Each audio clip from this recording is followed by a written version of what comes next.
Hey, what's up guys?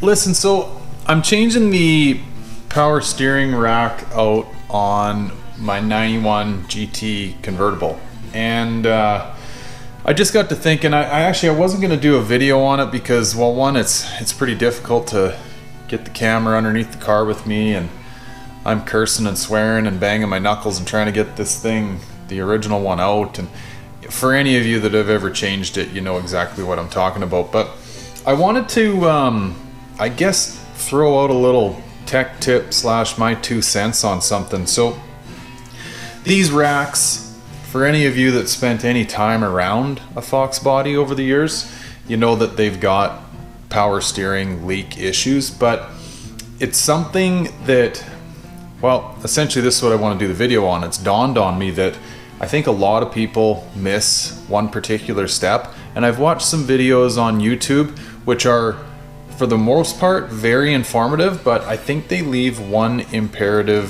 thing out.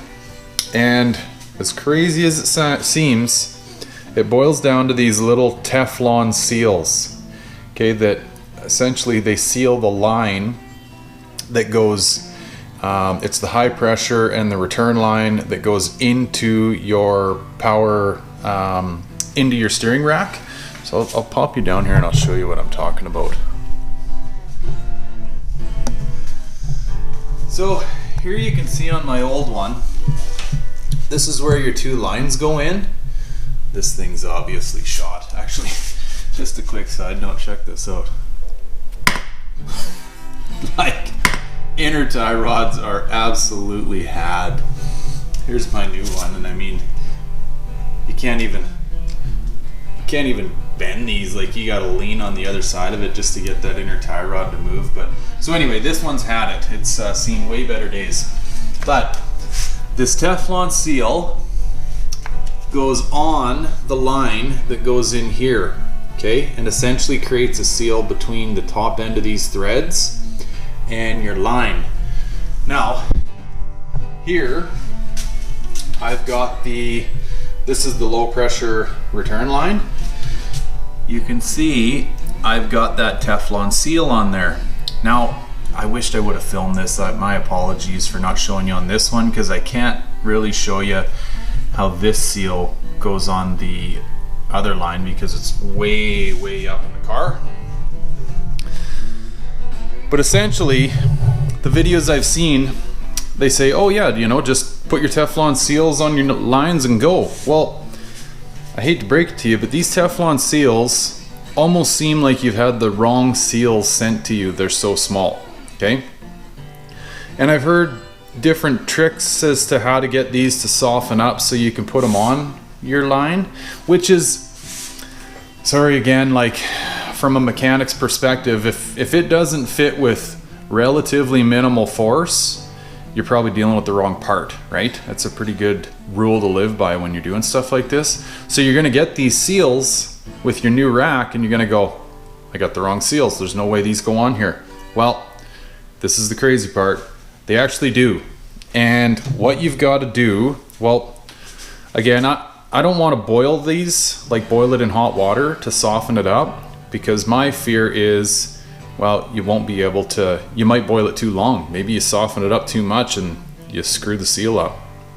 So here is my solution. Now, this is a trial and error method, one of which is very difficult, or very delicate, okay?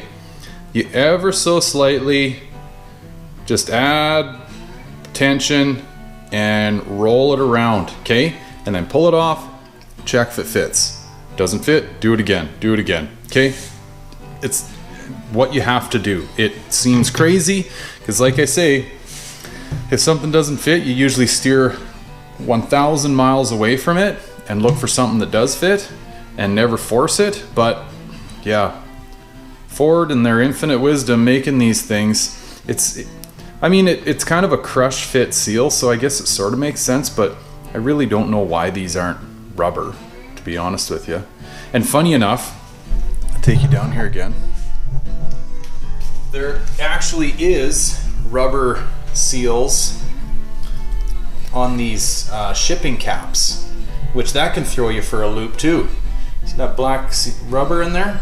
you think, oh, pop that off and it fits perfectly on my, that's your high pressure line there, I think. Yeah.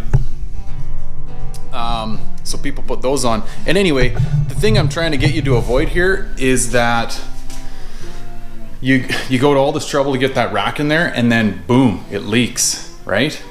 This is what Ford designed to be in there, and I think it's your best insurance policy against going to all this trouble, changing your rack out, and then making sure you don't have any future leaks, okay? So anyway, I hope that helps some people. I mean, it was a bit of a head scratcher for me. Like I say, there's a CJ Pony Parts video that's very good, very informative, but essentially all they tell you to do is just put these on, and you're like, well, they don't fit. What do I do now, right? And you start scratching your head thinking maybe I should look for other ones. Anyway, so there's your tech tip. Hope this helps some of you out there if you're changing your rack out. These are the correct Teflon seals. You just gotta work them a little bit with a couple of screwdrivers. Take your time, don't overstretch them. They will somewhat go back to their shape, but yeah, just take your time, work them on the threads, make sure you get a good seal. So anyway, hope that helps some of you guys out there. I gotta get this rack back in. Like I say, I didn't want to bore you guys with the removal and install of this rack, and plus it's very difficult to get you under there with me.